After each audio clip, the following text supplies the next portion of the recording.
The broadcast is now starting. All attendees are in listen-only mode. Okay, great. I think we're good to go. All right. So first, hello everyone. Thank you for joining us today. I'm really excited with another opportunity to demonstrate you tools, techniques, and procedures used during an advanced cyber attack and ways to get an upper hand against those.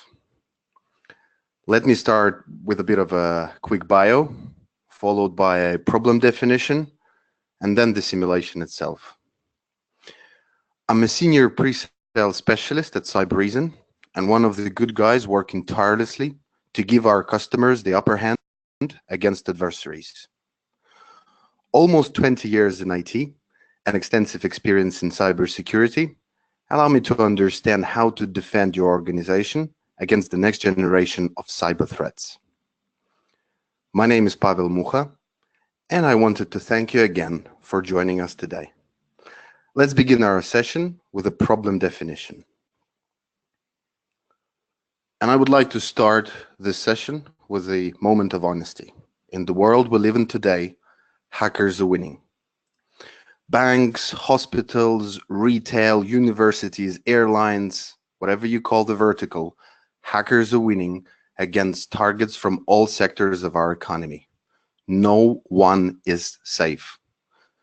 The logos on this slide, for example, are all from successful hacks in the last year published, and there was really nothing special going on in these months. And all of these organizations have big pockets to protect themselves. So let's translate the reality today and let's look at why attackers are winning. If we look at all the preventative technologies that currently organizations are investing into, there is none that can ensure 100% unpenetratable perimeter. We all agree on this call, and with everybody I talk to on a daily basis agrees that prevention is inevitable. You still need the protection, you still need the prevention capabilities, but it's about protecting the organization. So when there is a targeted unknown attack and the bad guy finds a hole in your prevention, then the only variable that matters is the time. From an infection, you need to know that you're under attack, so you need to generate some sort of an alert. Once you get an alert, you need to start the investigation. You need to collect the scope of the attack, how many machines were involved, what were the tools, techniques, and procedures used against you, so you can fill in the gaps. Basically, gather the package for the state of being ready to respond. In most cases today, by the time your teams are ready to respond, you're already pressing the red button of a material damage where your CISO needs to report about the breach. And then it's about minutes in order to prevent the attack from going into the disaster stage. And not every organization is capable to be effective in the response. Basically, what I'm saying here is that instead of focusing your investment on prevention and after the damage stage, we need to focus on post-breach activities like the cyber kill chain reconnaissance and command and control, lateral movement, and privilege escalation. These non-negotiable steps are going to be executed at some time along the attack. And for us, being able to detect those activities means that we will shift the paradigm of unfair battle between the attacker and the defender. Right now, the defender needs to be 100% right all the time so that the prevention actually works. And the attacker needs to get only one chance to get in and stay and then move on in his advanced operation. What we at Cybereason think that in order to shift this paradigm, we need to detect anything, which basically means that now the bad guy needs to be correct 100% of the time, and we as defenders need to catch him at least once and then stitch the full story of the attack. Which then means in our desired state graph, which I showed you before, that variable time needs to be shortened. and the remediation needs to complete before the actual material damage happens to your organization. In order to do that, the proactive hunting, the investigation, and the response need to be automated and need to be near real time. But in order to achieve that, there are certain milestones that we need to reach, and it is hard. And it is hard because of the lack of the visibility today, because of the too much manual effort required, and we know that there is a lack of cybersecurity specialists today, and this number is growing. And of course, the non-integrated security stack with all of the legacy tools and softwares that your organization's got today, not talking to each other. And you're trying and attempting to connect them together with something like SIM, which is always after the damage stage. So what we saw as a common success factors in our customers as an incident response and threat hunting organization is that we need to prevent and cut the noise. We need to kill those known malicious activities based on the indicators of compromise there and then. To simplify the detection, we need to remove the noise.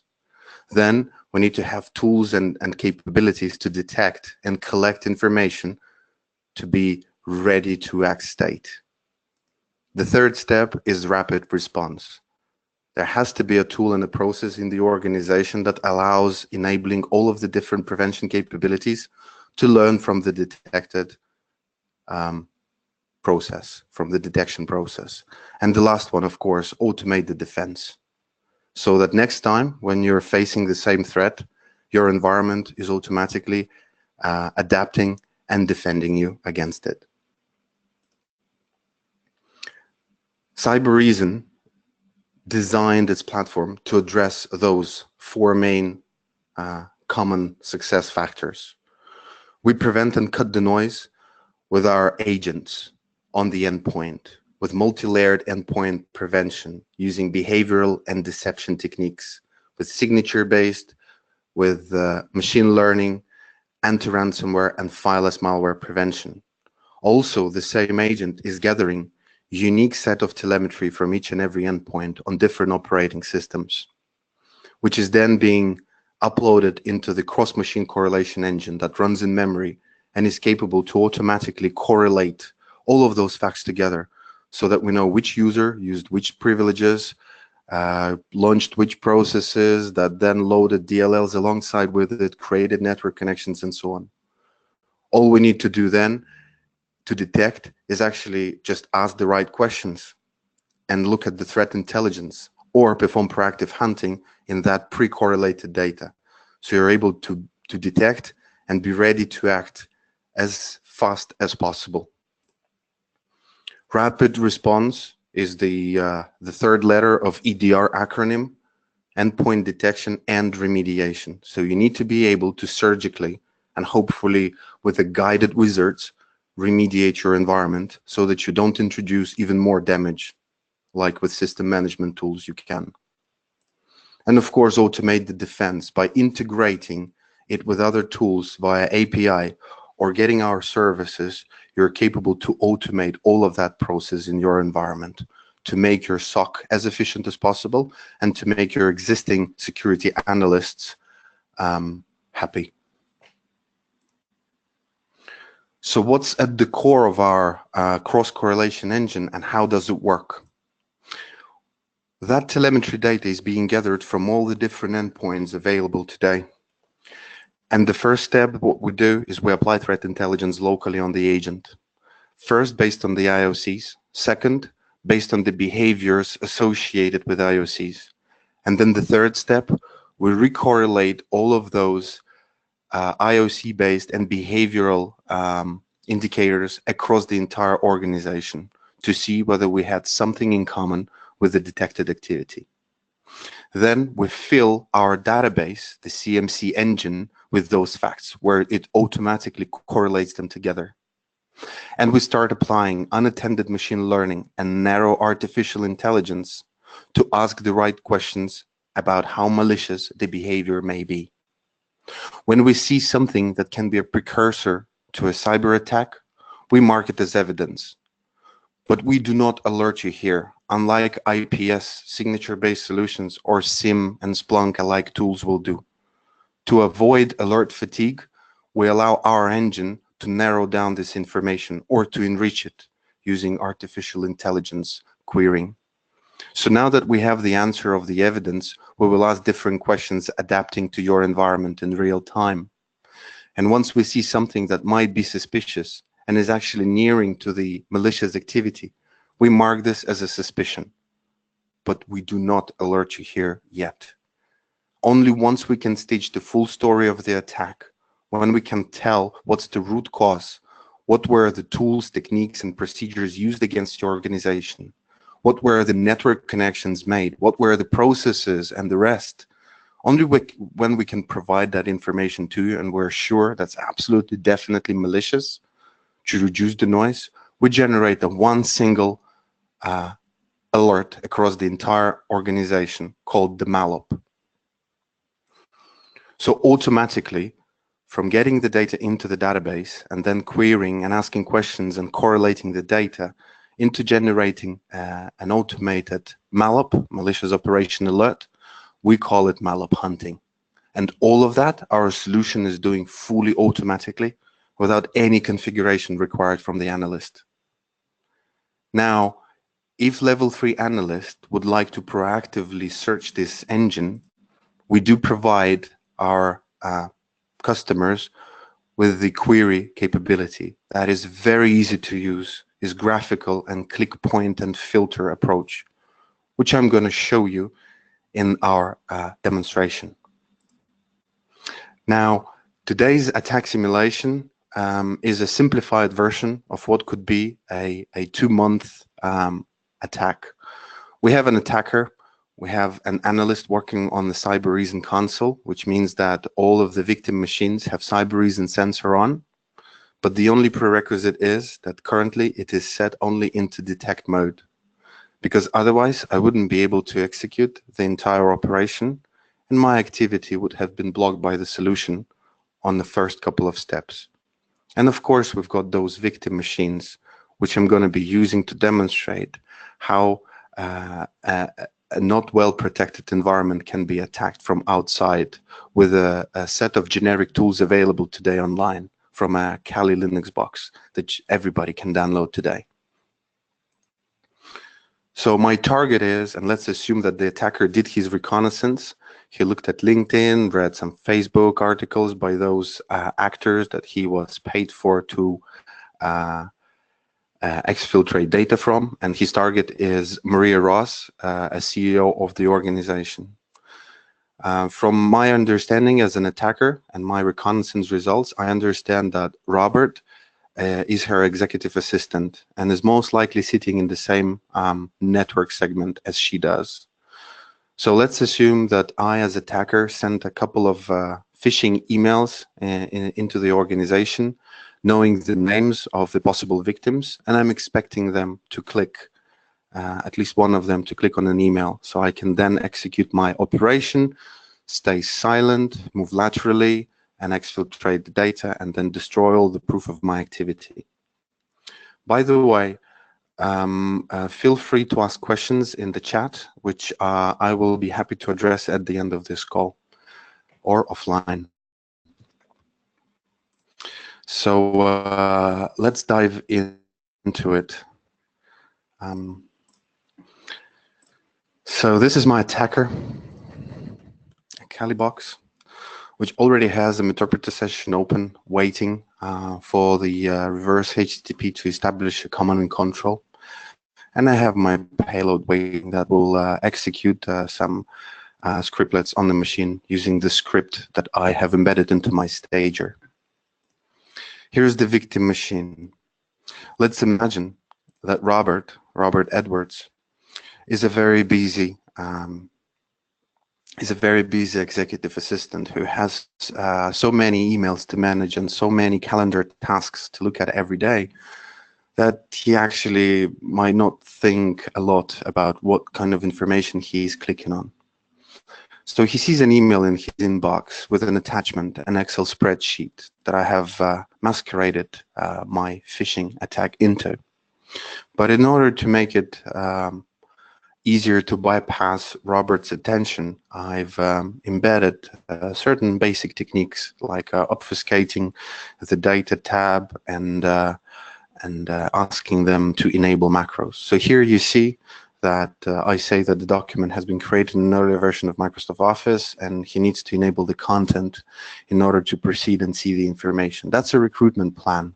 So there is probably something interesting.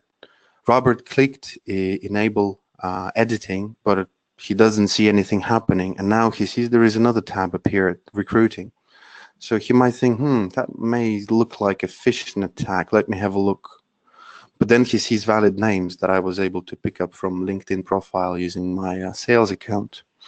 And now he sees that there is enable content request. So basically, in order for him to see who's going to replace him this year, and he's very afraid to lose his job because he has a mortgage, 3 kids, and the rest, that information is available on Facebook and everybody is sharing it, I will simply go and enable the content, just because.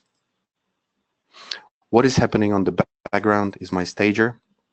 So the only file that I have introduced into the environment is this Excel spreadsheet.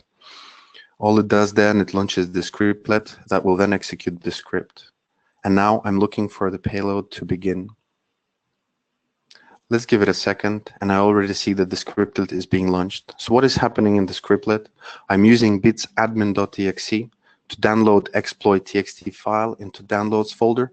I then use JScript to execute this file on the machine. And the stager I use is regsvr32, which is a usual embedded process to register DLL. So as you can see here, I have a session 1 established, hopefully on the target machine. So for me, in order to test whether I'm on the right machine, I need to connect myself to the session and run a simple command called getUserID. And yes, bingo, someone from those 5 phishing emails that I've sent, Robert was the one to choose to click my email. So I'm a happy attacker. The first stage of my attack has been completed successfully, and I have infected Robert's machine.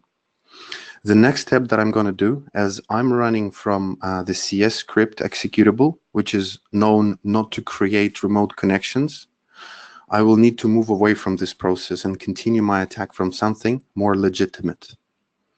And I choose something that is already running on Robert's machine. How do I know what is running on Robert's machine? I run a simple command called ps.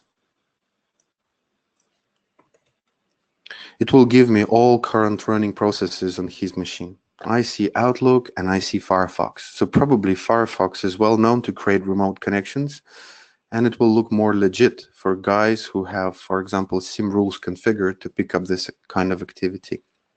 So I'll filter my results on the Fire, and I will migrate myself from cscript.exe into the parent process of the most prevalent child process ID, which is 4036. 4036. Hopefully it works. As you know, the Kali box interpreter session is not very stable, so live demos are pretty tricky, but let's just have our fingers crossed that it all works fine. And it did.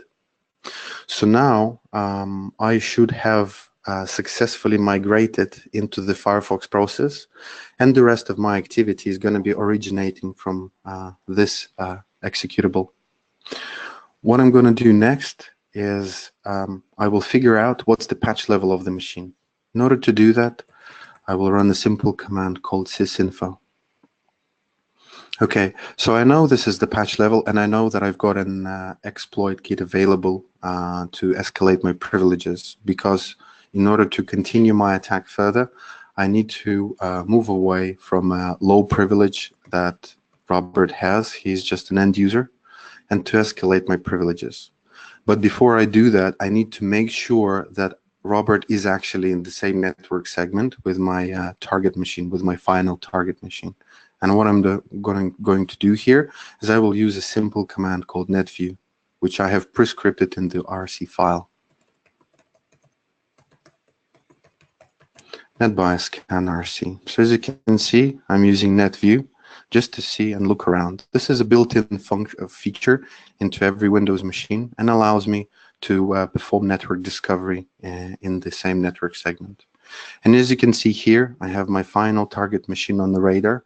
She's near Robert somewhere, and I'm ready to move laterally. But before I do that, I need to escalate my privileges, of course. So I can use certain techniques to compromise higher privileged user. So I can then perform, for example, activity like pass the hash, for example, to move laterally onto Maria's machine. So I'll background this session. Oh, by the way, let me show you the user interface of Cybereason and show you how does it dynamically change and pick up malicious activities that I'm currently executing. As we've agreed, time is of an essence, so the real timeness and automation of the detection is important. So you see here, I have 3 high-fidelity alerts called mallops. They are already grouped into cyber kill chain activity types and are also presented in bubbles. The bigger the bubble, the bigger the scope, which basically means that Cybereason automatically groups the alert across the entire environment into one single notification with all the information about the full scope of the attack, which I will show later. It also showed how long ago did the last activity appear on, how many machines affected and users. So usually an analyst would spend their day in the malop inbox, which conveniently places new alerts at the top, like your email client. And it already provides with a lot of information about the malicious activity. It gives you the scope, the affected machines, the detected activity, the time when it happened, the time stamp as well. But I think most importantly, it shows you the root cause with the malicious process, with what has happened, and with the description of the technique used. We will dive deeper into those alerts after the full execution of the attack simulation, but I just wanted to make sure that you see those alerts reflecting in the UI in near real time. So now that I'm ready to exploit the Windows pop-up vulnerability, I will execute it. So here you see which kind of vulnerability I'm using here. You see that I have set my target to 1, which means it's a 64-bit system, which I was able to learn from sysinfo. And then I use the same reverse HTTP. I set my host as a Kali box, and then I run it. You also see that the session 2 has been successfully created and opened, which means that, in theory, now I should be running at a higher privilege. And I am. I'm running as a system user on his machine, which means that I can start dumping the hashes. Before I do that, usually an attacker finds the way to improve his persistence on the machine. So let's imagine if Robert would close his laptop or do something else, I would lose this session and then the entire attack needs to start again. So what I'm going to do is I'll create a user, which I have also prescripted to save time. Add user RC. Okay. And I have created the user ghost with this password, cyber12345. Okay. Now I'm ready to dump hashes and to see whether the administrator who have created the golden image or been recently on this machine for some administrative tasks actually left his password hash, just in case. So resource hashdump.rc. Also, the same is available in the same interpreter session, and you can see our ghost user hash is available here, but most importantly, administrator is also available for us. So before moving laterally, I would like to hide my activity and start moving even lower and slower. And what I'm going to do, I will execute the auto-root script that will act as a VPN on Robert's machine. So all of my next activities are going to be originating from Robert's machine rather than from my Kali box. Resource autoroot.rc. Okay, now that I'm ready, and by the way, you saw that I didn't introduce any new files and I was leaving off the land all of the time, which means I didn't introduce new executables and new tools in your environment. So signature-based prevention would not be effective at all. And by the way, his machine is protected with Windows Defender.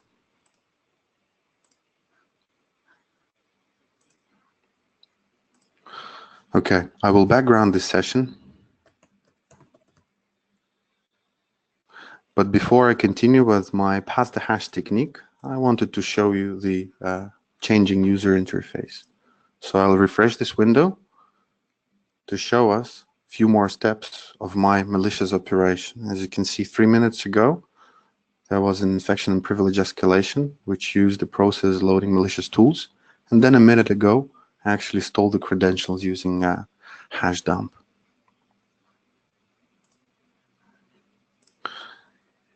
So now that I have a hash, which I have already integrated into the script, I will execute pass the hash script. And hopefully that will allow us to move laterally onto the target Maria's machine. So here you can see the command line that I'm using for the scriptlet. You can see the type of the payload that I'm doing, and I should see another exploit execution appearing here. So again, payload, same starting, downloading the exploit onto another machine, and you can already see that the IP address has changed for Maria's machine.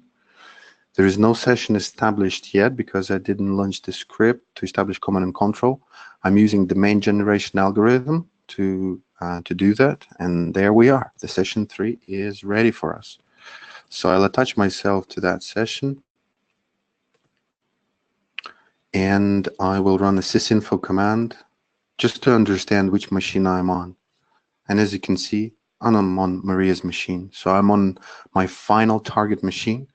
And just to be on the safe side, I would like to make sure that I have retained my higher privileges so I can perform any kind of damaging activity on her machine, like exfiltrating the data that I'm after and I've been paid for as an attacker. I'll use get user ID command, and it returns that I'm still system. So let's assume I've done all of my malicious activity unnoticed without introducing any new files, and now I want to hide the steps of my operation. The easiest would be is to encrypt this machine with ransomware. In most occasions, what we see that over 60% of all ransomware encryption attacks are following the real damaging attack prior to it, to simply hide the real true nature of the malicious activity. In most cases, IT operations are still considered to be part of the security organization, and the easiest way to resolve this problem is to actually reimage the machine, which is good for me as an attacker because they will remove all the proof of all of my activities in the environment. I will use a fileless ransomware that is available in the same session as well. Resource, and it's called PowerWare. $C. And now the encryption should start. When I told you that Cyber Reason sensor that is installed on each of those machines, and it is in detect mode, the only thing that I have set into prevent mode was actually the PowerShell. And it's not the real prevent, but it's actually the suspension. So it doesn't kill, it doesn't delete, it doesn't amend anything in your environment. It simply pauses the process of encryption so you can investigate on what has happened before making a decision to react. Let us pivot back into the user interface of Cyber Reason and refresh the window again. Here you can see the full attack executed, and if I didn't enable detect only mode, our malicious activity would have stopped on the first step of the attack. Also, you will notice that some of the activities have bigger scope of the machines. Let's have a look how they look like in the discovery board. Remember, I told you that some of the bubbles may become bigger, and that's the one, the impersonation of an OS process. I use the same stager technique to establish command and control. Let's have a look at the ransomware suspended malop. So here you can see that the affected machine had no files encrypted. It also tells you in plain English language what has happened, who was the user, what was the actual process. But I think more interestingly is to have a look at the command and control establishment, the DGA attack itself. So here you see the malop. Malop contains all the information for you to be ready to act as a defender. Apart from all the preventative capabilities that it provides you with, it shows you the root cause, the scope of the attack, network connections and malicious processes associated. But most importantly, and you will agree, something that may take days and even weeks to combine and build is the timeline of the malicious activity, with the root cause, the scope, and each and every activity associated with it. We can pivot this malop from different angles, and we can have a look at the malicious process itself. Here we see that Robert had Outlook running as a parent process, which then opened an attachment, which then loaded alongside some DLL modules, each of which can be investigated for signed and verified indicators, for example. You can see here that the root cause, the malicious process, is signed and verified. It's a valid executable, which means that it shouldn't be blocked by AV in any case. But what we see here is that there were a couple of child processes interesting to us. And one of them was the Regis VR32, which I told you I'm going to use as a stager. Why was it picked up as a command and control? Well, because we have 99 unresolved DNS queries. And looking at those queries, we see that they're all fake. DNS queries happen to unresolve on a constant basis, and probably in every browser session we will have them. But once we have so many unresolved DNS queries in this context, this is what our tool can pick up, correlate that together, and automatically alert you on it. From the same screen, you can isolate the victim machine or machines in scope. And let me show you quickly that. So as Robert has his session open, I will load cyberreason.com website just to demonstrate that it's all working. I will also demonstrate the ping. So both web and LAN are all open and working. Everything is fine.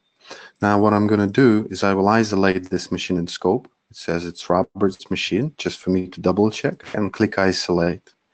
The isolation happened successfully.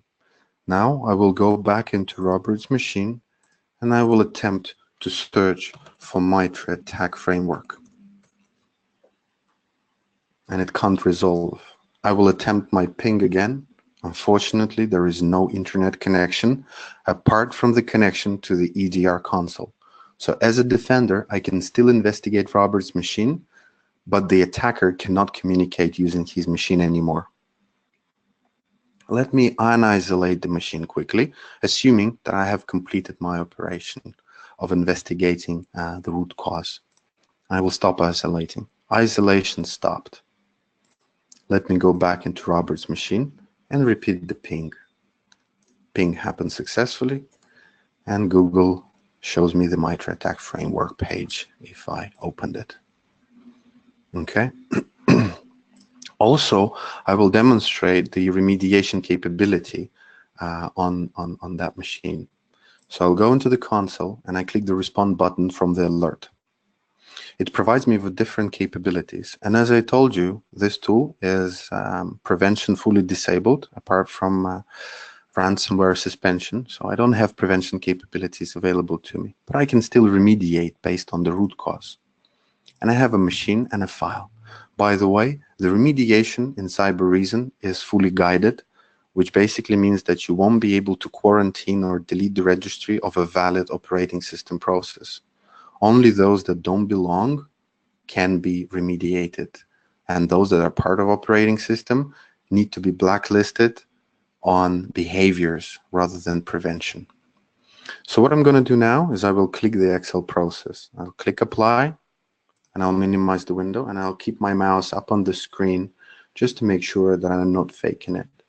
Usually it takes 10 to 12 seconds for everything to work. And now in next 5 seconds, okay. So Excel has been killed as a process, and everything that it did before couldn't continue.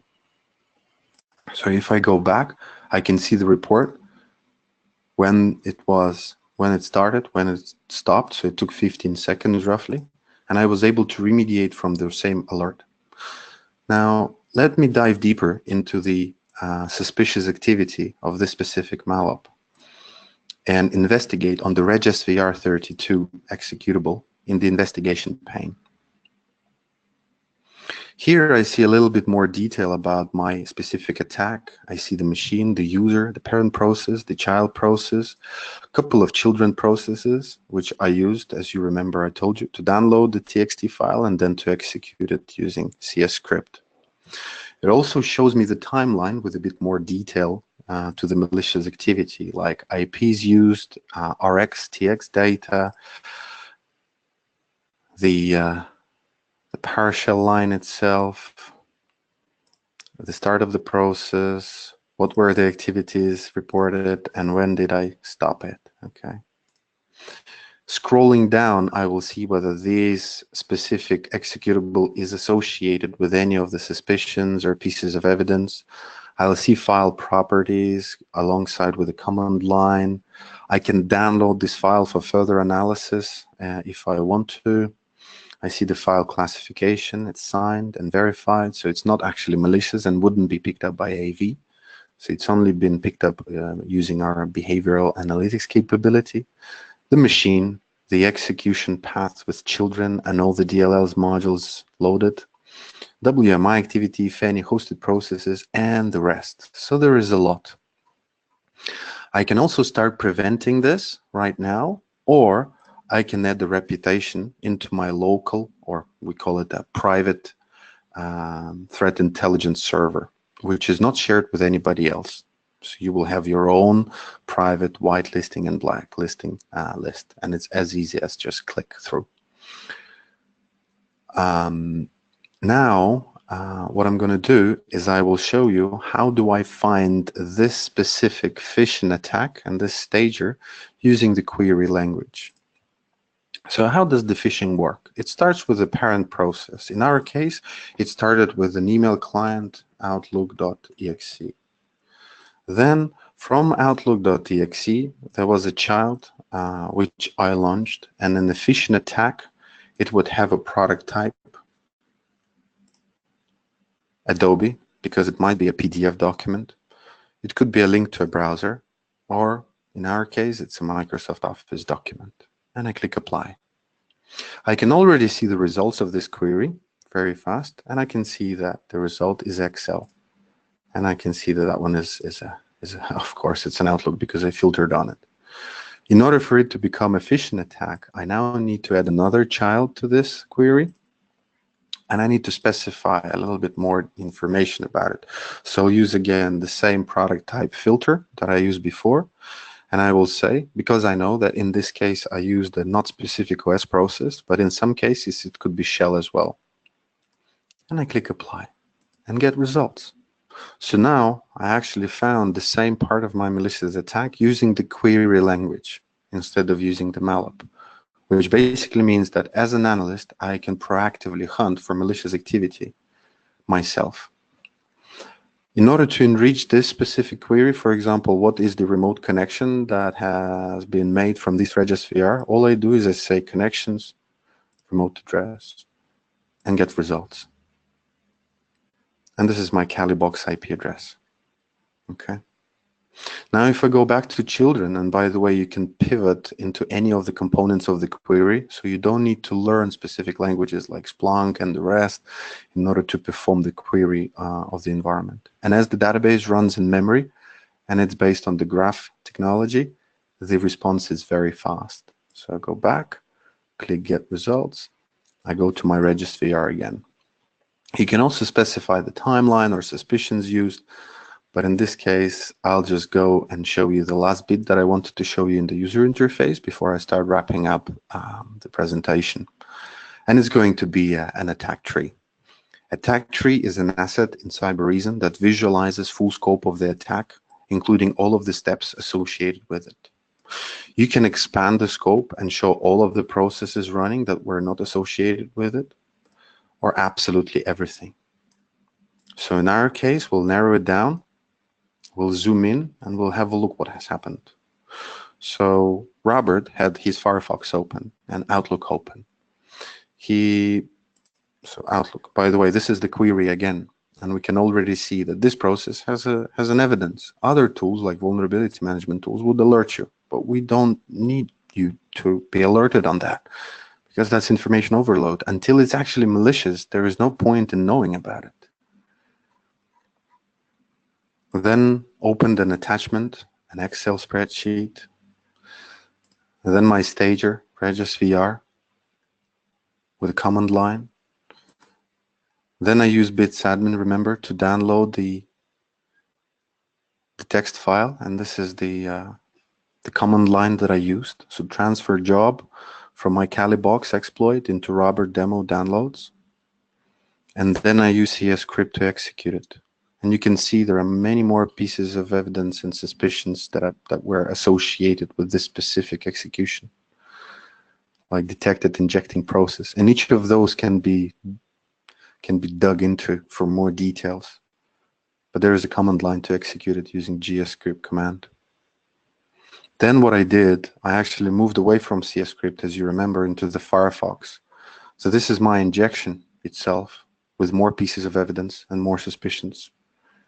And here I am injecting myself into the Firefox and then executing command line commands. And here you can see that it's associated with process loading, with malicious tool, with pass the hash malware and attempted credential theft, with way more pieces of evidence associated with it, which is a much more malicious activity. Hence, it was alerted on. The net.exe, where I create the user, all right, has also been picked up. So this finalizes the demonstration of the user interface. Let me wrap this session up and open up for questions. So what we just saw was the phishing attack to get in, and I've established command and control connection using domain generation algorithm, and I've executed fileless malware via PowerShell. So there were no new files introduced. Then I performed process injection to evade detection. So I migrated my attack code and hid inside a browser session. Then I performed a lateral movement to gain access to high-value data on Maria's machine. So first, I escalated my privileges to steal credential hashes. Then I stole the credential hashes, and then I laterally moved by leveraging a legitimate remote execution tool. And the last step was to cover tracks by wiping victim's drive using fileless ransomware that I launched via PowerShell. So the MALOP, or the high fidelity alert, is designed specifically to make analysts and defenders' work more efficient.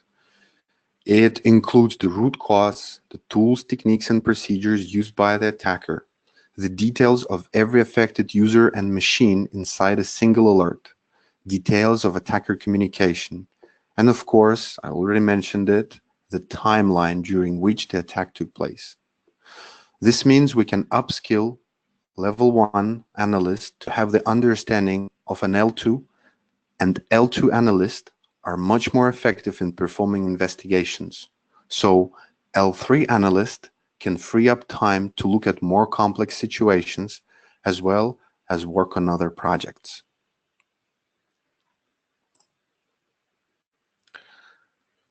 But it's not about the product. It's not about any product that we might call out, because the goal is to actually get business results and make sure that cyber doesn't affect your business operations, so that you can perform your business more reliably and more predictably and improve dynamically and build up upon the ever-changing threat landscape. The result that we're looking for from any solution, so let's not say product, solution, is that it needs to catch more faster and make it a complete catching exercise. And of course, we need to make sure that if there is something happening in the environment, it is definitely being detected. But there is no solution that will ever do this for you. There is no single pane of glass or no magic analytic solution that can cover all of the gaps in your environment. We cannot avoid getting healthy at cyber. So basically, the answer to that problem is a combination of all three pillars: people, processes, and technology. So technology is the only place we can use the definition of a product to help people and processes to improve your security posture. But it's also about people and processes. There is something that can help your people understand processes inside your organization alongside the evaluation of the products or technology to improve the security posture and to address the ever-changing need. And this framework is called MITRE ATT&CK. It's built by a not-for-profit organization, so it has neutral view on all the vendors out there. There are no mafia issues like, for example, I don't know, to be politically correct, those Gartners and Forresters and the rest. No doping issues where you have like independent reviews where everything is being tested based on known malware, and no analyst bias. George Zelonis of Forrester, who actually helped us summarize the results of the MITRE ATT&CK, said that it's impossible to fool this framework because it just says what kind of malicious techniques are used and whether your tool is capable of detecting those. That's it. It's built around real advanced attack methodologies. So it's not based on wild list or known viruses from VirusTotal. It's built around the kill chain. So post-breach is at the core of its definition. The testing is very long, difficult, and thus we think is very fair. What do you do with this? It's your choice, but some use this framework to actually map their capabilities with their security posture and maturity models of the organization, as an example. Cybereason focus today is to put defender in the center, to make their life easy, so that detections serve to provide understanding, so they are able to react as soon as their alert has happened in the environment, and not to wait and not to investigate. Automate as much as possible. So the emphasis of Cybereason solution is on shrinking time. All of these buzzwords that I don't like using, MTTD, MTTR, reducing all of those means resolving the problem before damage actually happens in the post-breach environment, where prevention, we all agree, cannot be 100% efficient. The goal is to avoid that damage, is to move away from long processes internally, shorten the cycle of the response. The result of the MITRE ATT&CK framework evaluation of Cybereason has three core deliverables. Cybereason has the most coverage. It has the most automated correlation, which means that all of that is happening fully automatically. And it has the fastest and closest to real-time detections. So even if anybody else will say that they cover most of the MITRE ATT&CK, ask them simple question: how long does it take for you to correlate, create those rules, and actually detect the activity? Not many can boast the real-timeness of their solution. That ends my part of the webinar, and now